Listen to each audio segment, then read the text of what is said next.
ఇప్పుడు ఇంటికి వెళ్తున్నామండి. ఒక అరగంటలో 30 గంటలో చేరుతాం. అక్కడ మమ్మీ మనకి మంచి chicken biryani, mutton curry ready చేసి పెట్టింది. ఈలోపు బస్సు ఎక్కాడు, సమోసే అని అందరూ కొరుకుని తినేస్తారు.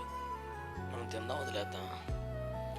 ఈ తింటే మంచి బిర్యానీ మిస్ అవుతాం, అనవసరం ఎవరికి కావాలి చెప్పండి. అందరూ మనల్ని పిస్తున్నారు, రిలాక్స్ అవుతున్నారు. ఎందుకు 2 సమోసాలు కొనుక్కోవచ్చు కదా. పళ్ళు బాగున్నాయండి, వేడిగా ఉన్నాయి, కరకరలాడుతున్నాయి. వద్దని చెప్తున్నాం కదా. ఎవడు రా పిస్తున్నాడు, ఆడికి ఇంటికి వెళ్ళాక గతి లేదు, ఆడికి అదే గతి అని తిన్నాయి. మనకి బిర్యానీ వెయిట్ చేస్తుంది అక్కడ. మీకు అర్థమైతే ఏసు రక్తం వెయిట్ చేయను. ఈ మధ్యలో కక్కుర్తి పడిపోయి ఎవడో ఇంటికి వెళ్ళక టికానా లేనోడు. మనకి విషయం ఎక్కలేసుకుంది అక్కడ. మనం ఎందుకు కంగారు పడాలా? కొంచెం ఎక్కువ ఆకలైతే ఎక్కువ ప్రయోజనం, ఏసు రక్తం చేయి.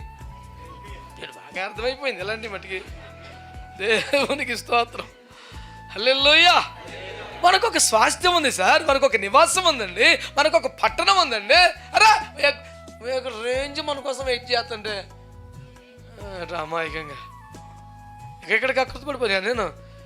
భాస్కర్, మీరు కొంచెం చక్కగా మాట్లాడుతున్నారు కనుక మీరు మీలాంటి వారు రాజకీయాలకు వస్తే చాలా బాగుంటుందన్న. అక్కడ 1000 సంవత్సరాల పదవీ కాలం నా కోసం ఇచ్చేతను కక్కుర్తికి 2 ఏళ్ళు అయితే లేదు.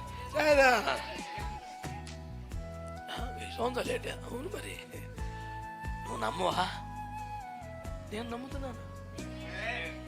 పరలోకంలో కాదురా బాబు, ఇదే భూమి మీద యేసు 1000 ఏళ్ళు పరిపాలించబోతున్నాడు. అందరూ కూడా లైన్లో ఉంచండి, కరెంట్ బిల్లు కడతాక నాకు ఇంట్రెస్ట్ ఏం లేదు. అప్పుడైనా కనీసం పరిపాలించాలి కదా. ఇప్పుడులాగా అలా సెట్ చేసుకుని లైన్లోకి వెళ్ళిపోయి అన్నాలి.